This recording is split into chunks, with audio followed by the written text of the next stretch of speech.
Hi, welcome to Reading to Write, a video guide to literary analysis. And this is your hostess, Amy Bright. And I'm coming to talk to you about a couple of things. We're going to go ahead and move beyond analysis and look at evaluation and creation. And then I'm going to share with you a look at my process in action, how I've taken this and I've created some workshops for teens. A lot of this I put into my day-to-day classes at the co-ops I teach at, but I've learned that sometimes an immersion experience can be more impactful and powerful than even daily hour sessions. So we'll get into that toward the end, but right now we've already looked at looking at details, at understanding, at application, and then an analysis, and figuring out how to use your analysis to look toward writing papers. Remember, the focus is reading to write. We're not covering the actual writing of the paper in this segment, but figuring out what to say before you look at the structure of how you say it. So we're going to actually talk a little bit about evaluation. Evaluation or exercising judgment is common. It's just common. But a lot of times it's not well thought out. So a lot of times you will ask a student, or your kid will come in and say, I hate this book, it's stupid. Why'd you make me read this? It's boring, it's depressing, everyone dies, no one dies. There's a litany of complaints.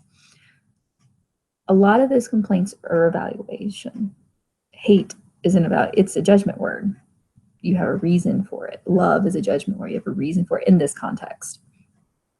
So the question then is, why? And to an extent, it involves super close attention to detail. And it's often an analysis of an analysis. Sometimes a student will hate a book because the author is doing his job. You're supposed to hate this character. And the student is feeling that. We talked a little bit about this before, but this is where you start to say, all right, let's analyze this. Does the author want you to hate this character or not? Okay, now, how is the author developing this character? All right, analysis. All right, do you think the author has been successful in this? That's when you're getting into evaluation. Sometimes the students just hate the characters.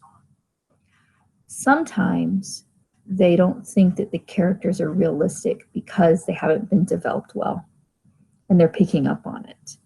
Or maybe another character is just like the author just really loved on that character and really built that character and gave it a really good backstory. And then there's another character that just seems to be a throwaway character and not really add to the story. And if a student's picking up on that, then they can start to look at character development. But that's once they've analyzed what characters have developed, how they have developed, and how fully they have developed. Then they can start to get into this evaluation process. So it involves judgment. I try to have them avoid saying good and bad. Then they have to go define what that means. And it's not as to the point. It's just very broad. It's a lot like Gandalf's questioning of good morning. Is it a good morning? A morning on which to be good? Is it good because it is morning? There's all these ways of trying to apply good or bad in this context that you don't want to deal with. So you like to look at how successful an author is at attaining his or her purpose or developing a character or plot or something. The last, I think it's 5 chapters in Huckleberry Finn, when they're trying to rescue Jem, and Tom Sawyer insists on doing it the romantic way, kind of in a Don Quixote way. Kids hate that. They will love that book, and they get to that and they're like, this just seems pointless. And they start to evaluate the plot based on how Mark Twain had developed the rest of the book. So they're not just looking at it and saying, well, this is boring, this lasts forever. They're saying this first part just really fit together well, and then all of a sudden it just seems to change. And that's when they start to get into, once they know how the other plot has been developed and what's going on in the end of it, they're getting into an evaluation, and they can analyze their evaluation. They can say, oh, this is usually valid, but this isn't based purely on the fact I don't feel like reading, or this isn't based purely on the fact that I don't know the words, which is what sometimes I hate this book boils down to, is this book is hard for me. I did not understand it. If it's not that, then it's an evaluation of the actual writing itself. So it's always good to question. As soon as they say why or love, I'll say, I don't care, but you have to tell me why.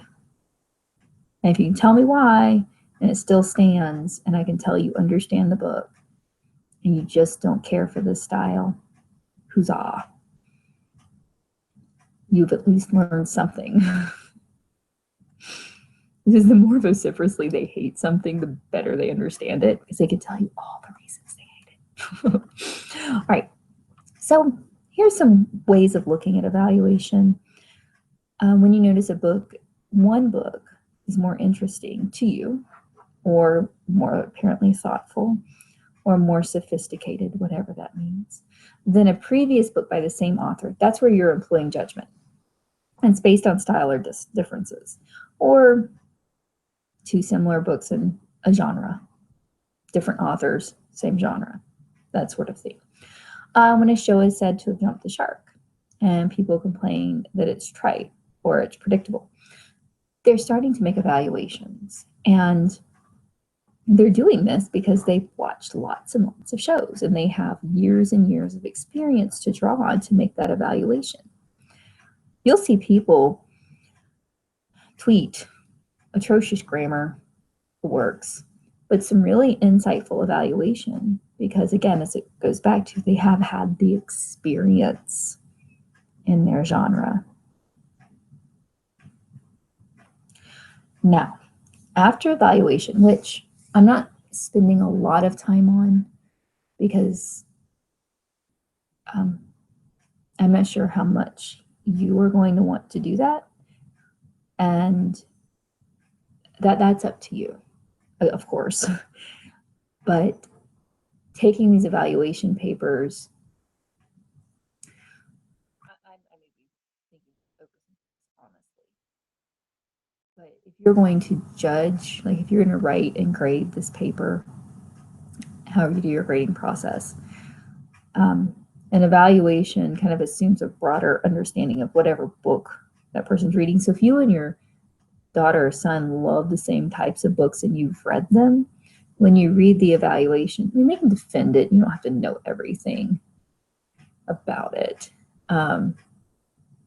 It just helps sometimes in the guidance process. But you may have someone who just would tear into an evaluation and have that mindset. Go for it. This is an analysis thing. All right, so now we're looking at creation. And this is what I love and have to be careful with, because when you get into the act of creation, especially when you're teaching, you've got to go through that kind of almost that whole process again. And it's good to try to go through, let's say you're pairing, and this is what's so cool about homeschooling, is because you've got this curriculum thing, cross-curricular activities you can just go crazy with. But if you're doing something with art and literature, or art and history, art and science, to me, it makes more sense, it feels better to have them going parallel. So if you're learning the basics of literary analysis, like if you're just starting metaphors and imagery and all those sorts of things, then you would be starting with maybe your basics of drawing, your basics of watercolor, or whatever, your basics of theater. And as you move along, ideally, you would start to pair those up. So you're learning metaphor and you're learning drawing. And maybe there's a very simple to draw metaphor in a poem you're reading. And you use that metaphor in your drawing lesson as some sort of perception, like depth perception, or maybe it's a poem about depth, you know, really, it could be. And so you pair those two up because they're going to work off each other.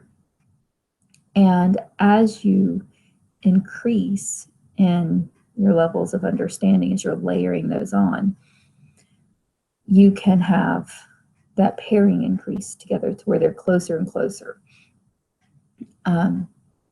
So you could do, maybe you're looking at colors in a story. And so when you get to art, you could have your students, like if it's primarily blues and greens that's in a story, or reds, like in The Masque of the Red Death, you could do a color study on reds, or you could do mood boards, or you could do, you know, color in advertising, color in psychology, color in science. Like you could do an entire unit with The Masque of the Red Death, and you could pair the colors like optics, The Masque of the Red Death, because he uses lights to shine through the, what do you call those things? The panes, the window panes that are different colors. You could look at history, at the various plagues or cultures, the various use of red in different cultures. Some places it's lucky, some places it's death. So you could build this entire unit encompassing all of those things and interlink them. So what you're doing is you're looking at details across the spectrum. You're looking at understanding across this spectrum and application across this spectrum. So you have to make sure you don't get lost, but you also have to make sure you don't make it too not structured. You want it to be structured, but you don't want it to be without its flexibility. You don't want to make it too inflexible, because you want it to be fun. You want it to be fun for you, and you want to allow for discovery.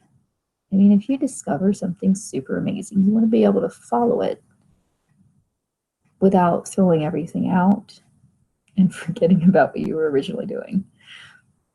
So leading up to this act of creation, again, it's happening all along. This process is constantly happening. It's like grief. You don't just go through the stages of grief and ta-da, acceptance.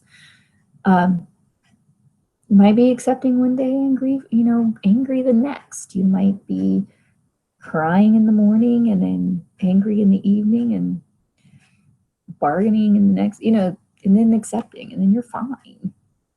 Like this is always, it's recursive. So when you get to this idea of creation, we're creative beings. That's our nature. Traditional schooling can stifle it, stuff can stifle it, but it's still there in some way, shape, or form. So I want you to embrace this through all aspects of the learning and realize that having all these various ideas, like including the science and including the art, including this, that's what's going to lead to creation. And what we're really looking at is innovation.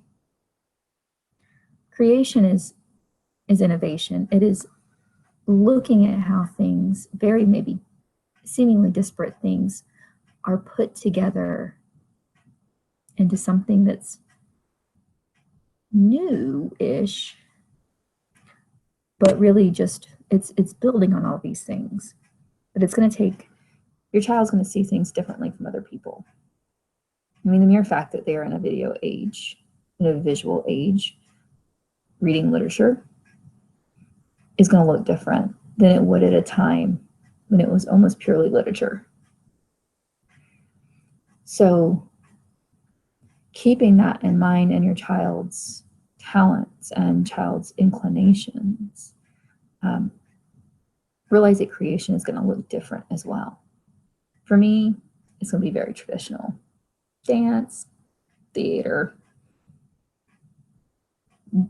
painting maybe, you know, but that it's going to be probably more traditional. But you might have a child who loves fan fiction, and you just may hate. Maybe you're just not a sci-fi person.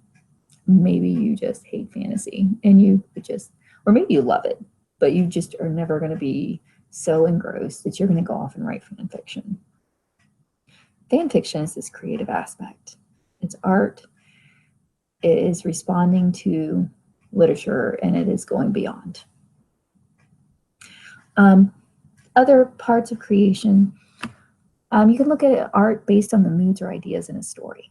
So like we were saying, okay, this is where it's coming out of order, so air quotes, out of order.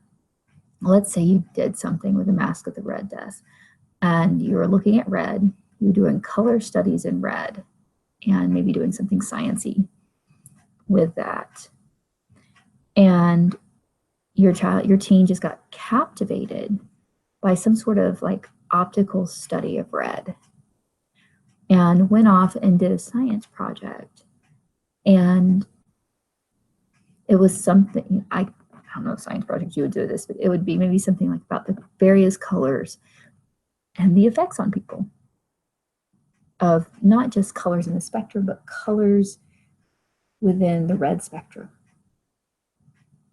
And not just how people respond to blue differently versus red, but how people respond to red on the blue end versus away from the blue end.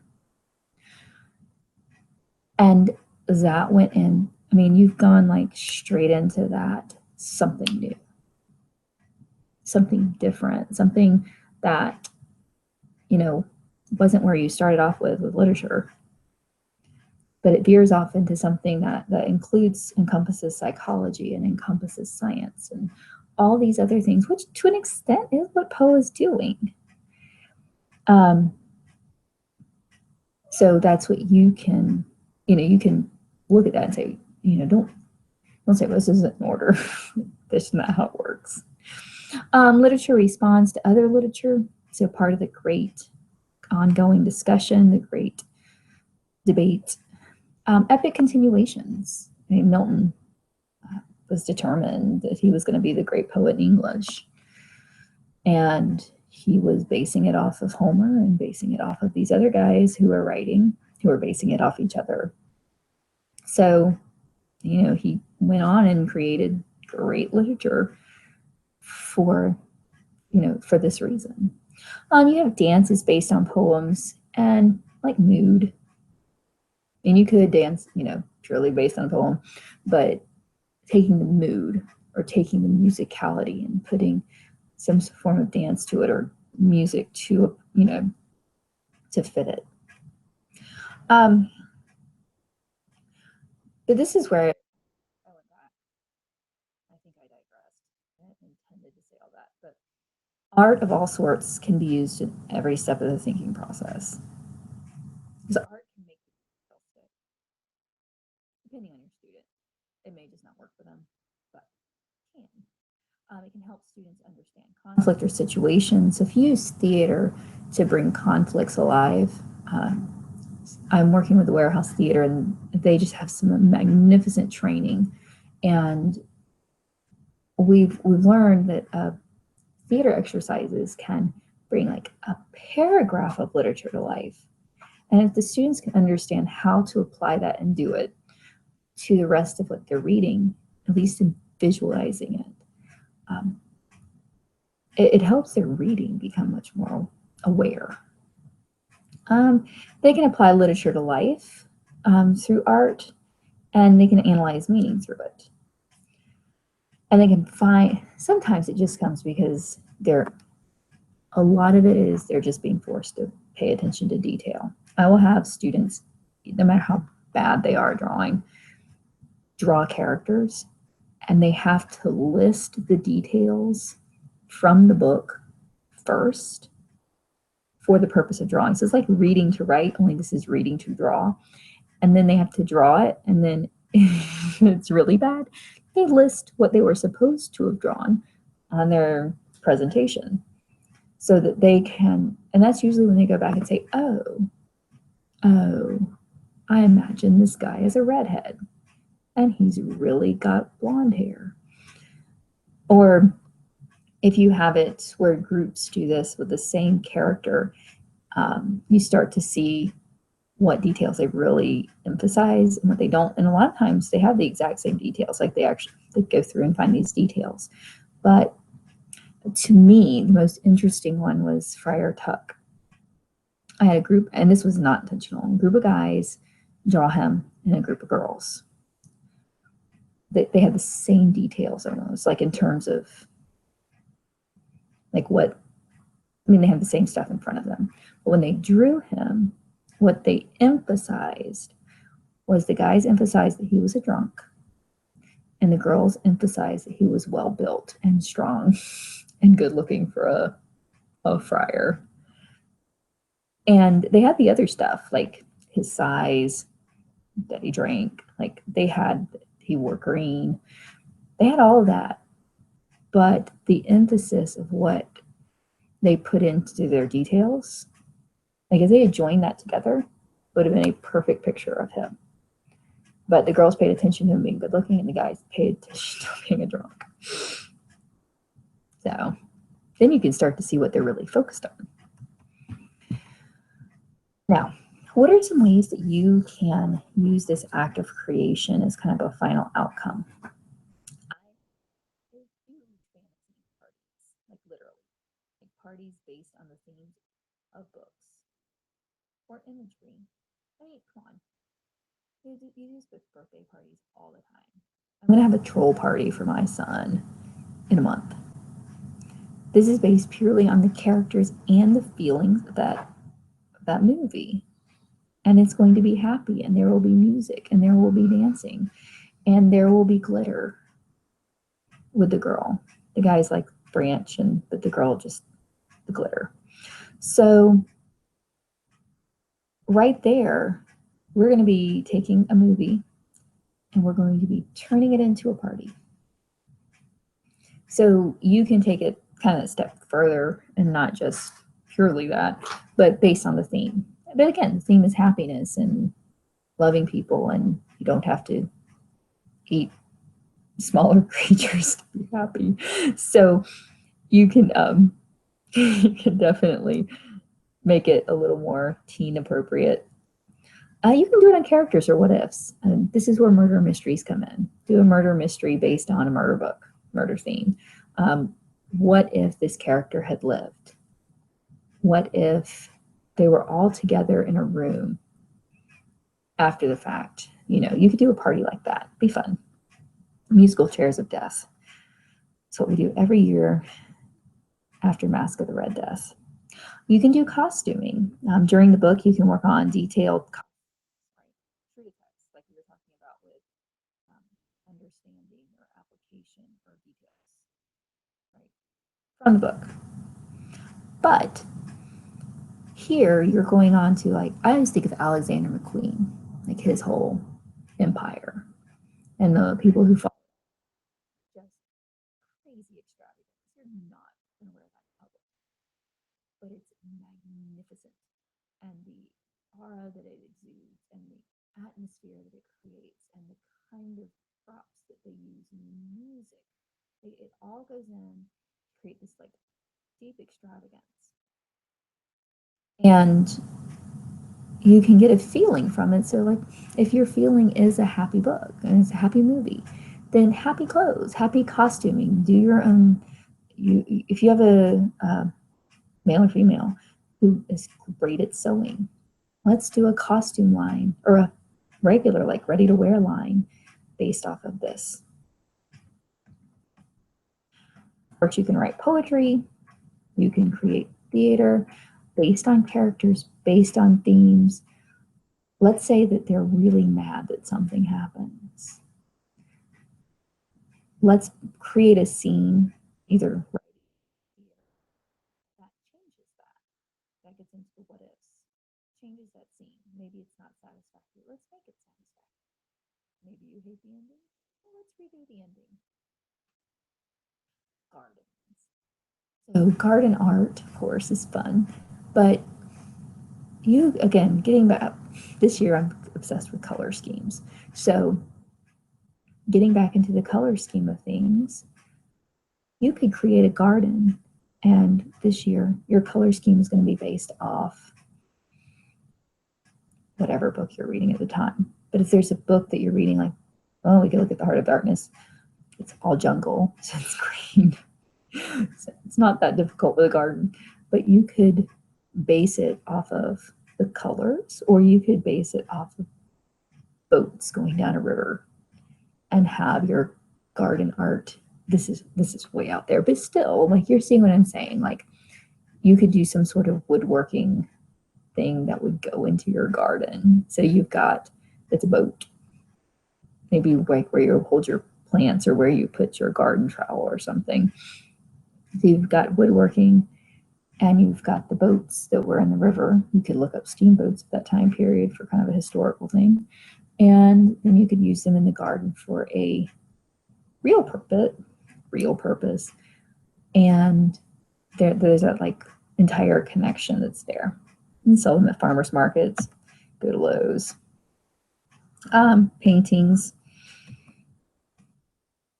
Now, one of the things that this Bloom's taxonomy doesn't get into a lot, but I don't really think it's necessary, so I do it, is taking this and moving into acts of service, our live events. So let's say that you're reading something, and I think this happens a lot with, especially in homeschools, because there's the time. If you're reading something about orphans, that you do something for orphans. If you're reading about someone with cancer, you do something to help either people with cancer or to help with cancer research. This is active creation that goes beyond just my current emotional state and opens us up to the fact that literature is supposed to change you. It isn't just supposed to be there for analysis and for you to write a paper about, but it's there. It's one person's act of, it doesn't matter the reason. It doesn't matter if the person wrote it to be famous and rich and have people adore him or her. To an extent, that's the selfish reason for that person, but the at heart reason is that person has to do this. That's that person's calling. And you're taking part in their calling by reading it, but you have a calling too. That book is either helping to further, or in the case of some literature, maybe pulling you away from it. So if you can move your literature into that realm as well of service, then you're really benefiting everyone. All right, so let's look at some examples in action. So I do the Art More of Beowulf, which is a yearly literature and art workshop for homeschoolers. This year it's May 15th through 19th. And I have taken a lot of the ideas and what I'm talking about, and a lot of them are pushed into 15 hours. Big part of this is I found, even in a traditional setting, even if you have block periods for projects, with testing, with interruptions, with the fact that you are in a standardized atmosphere, and whenever you get a group of people together for this purpose, it's standardized. Like, you got to do something and it needs to be sort of the same,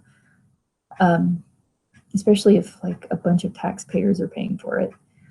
Then you don't get to immerse yourself in something that's just really focused for a week. It's not necessarily what these types of schools are designed for anyway. So, and in a co-op situation, it's once or twice a week, so it's definitely doesn't work this way. But I found that this 5 days, 3 hours a day, it's a good time for focus, it's a good time for immersion. And this is something that you can even do yourself with your family. Say, once a week, we're not going to do our traditional way of studying, however that is. We're going to do something entirely different and yet focused on one thing. Or maybe that's how you work it. I started doing this to reach way back when I lived in Hawaii, to reach my kinesthetic and tactile. I actually did a piece of chainmail because I wanted to show, we were working a lot with differentiated learning. And I wanted to show a lot of tactile learners a piece of chainmail just to kind of get the feel. So the students who were in Hawaii really didn't relate to some of the things we were reading from the mainland. So I thought it'd be helpful. And that just developed into a full-fledged passion for this kind of art learning on an immersive scale. Again, recognizing that it can't always be this way. But that this is a good tool as an option for learning. So we start off with the details while they're reading. And I mentioned this before, but they highlight references to chainmail, armor, jewelry, clothing in different colors. Already focusing on a few things, not everything, a few things to keep them engaged. They have to paraphrase the descriptions of the monsters in each section. And then they choose some favorite phrases that they're going to be making use of during camp. So day one, when they enter, we start with speaking. I want to get their voices warmed up. And to shake them out of this is just to throw them into the wolves, throw them into the water, whatever, sink or swim. I let them listen to Cadman's hymn in Old English, Anglo-Saxon, and they start to learn it. It's very short, it's very chanty, and it's possible to read once they've been taught. So we recite this daily in Old English as part of our ritual. Then we do theater. So on day one, we do a tableau. And then we move into our art once this is done, where we start to learn about chainmail, its purpose, how it's put together, how jump rings are made, at least on a very small scale. And they learn the European 4-in-1 pattern. And the biggest thing they usually come away with is a deep appreciation for the time and expense that would have gone into armor making. And day two, again, a recitation. And we do Project Runway Monster Edition using unconventional materials. Again, detail. They look at these things. Now, they can go far afield, especially with Grendel. Like, there's no real description of him. But they have to use the details as their starting point.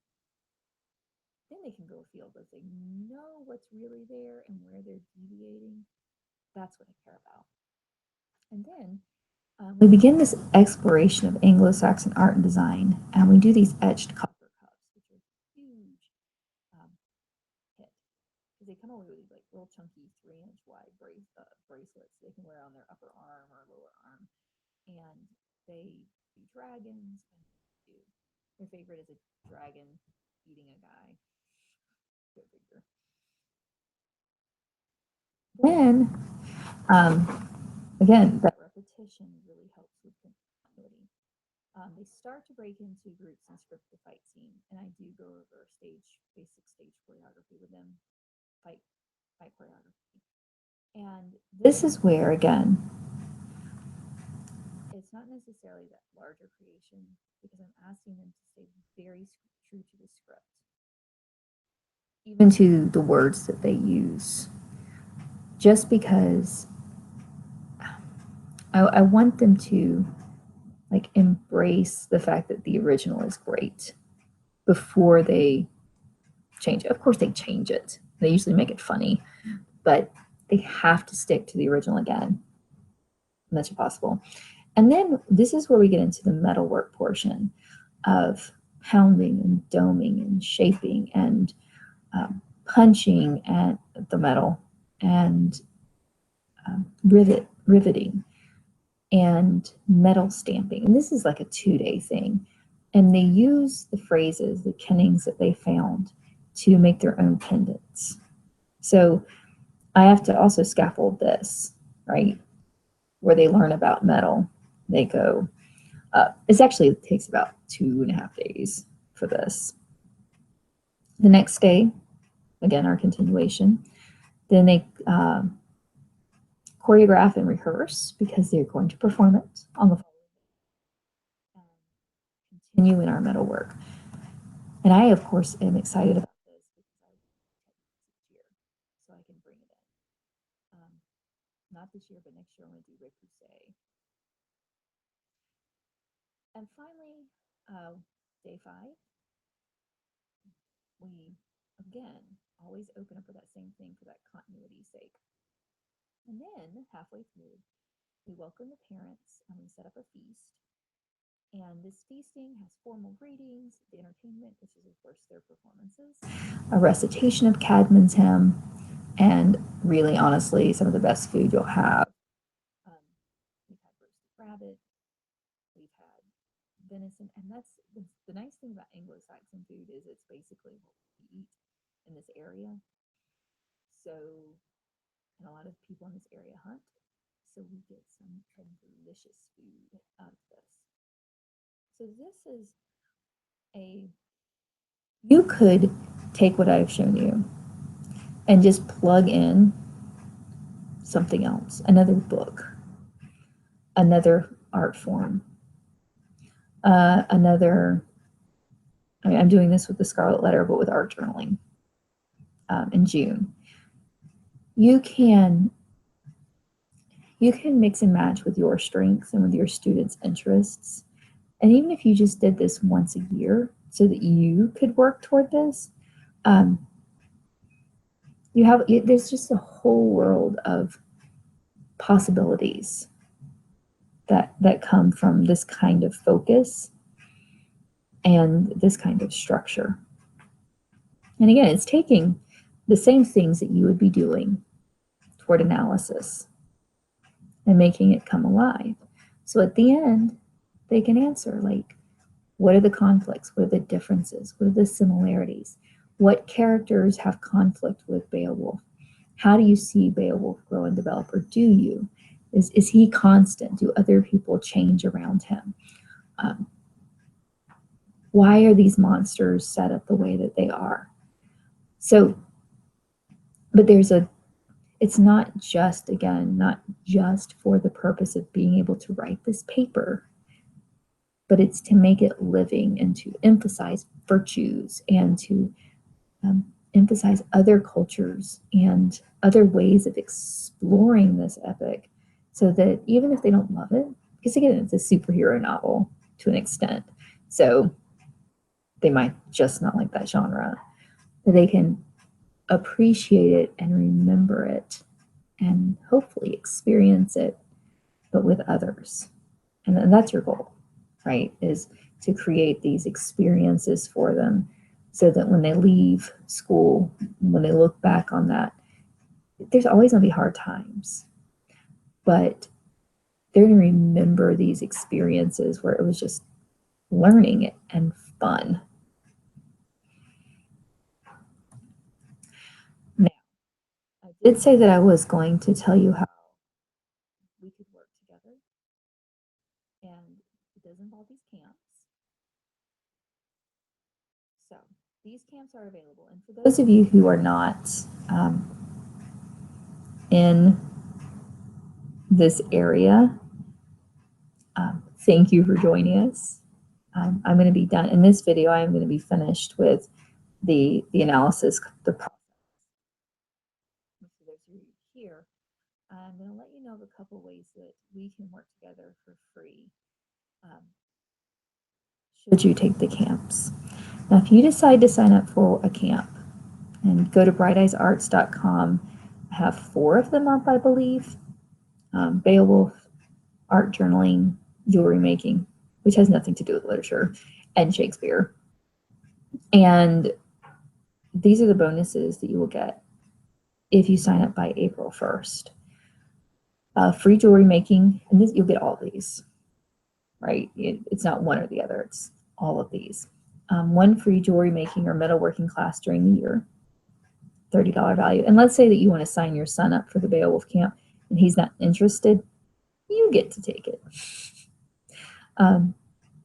1 free small group workshop over literary analysis with paper writing helps and evaluation.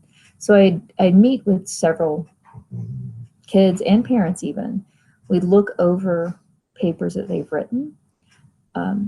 I'd give you suggestions for focus, for improvement, and then go over, if you're not into literary analysis at all, if you're really just starting, how you can go ahead and start structuring papers.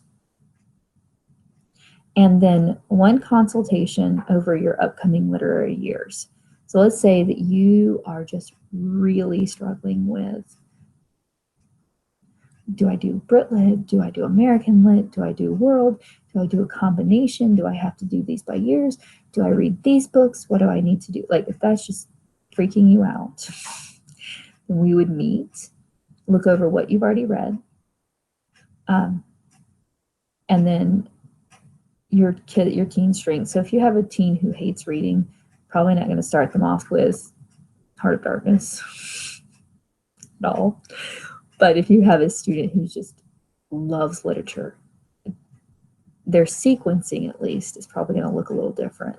So we would look over and help design your next 4 years or 3 years or 2 or wherever you are in this process, and even add in like types of papers. So you would have a workable plan going forward.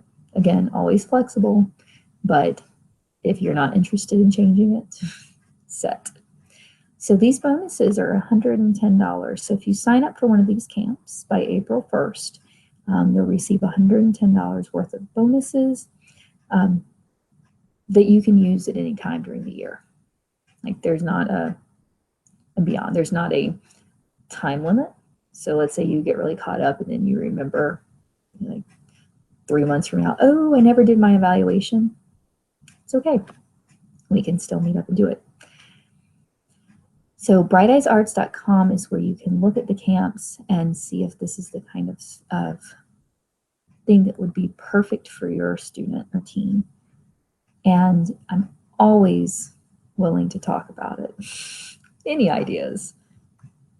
So I really appreciate you staying with me, and I appreciate your patience with the sequence of videos. I'm working out some kinks in the videos. Wow, a lot of information in one fell swoop.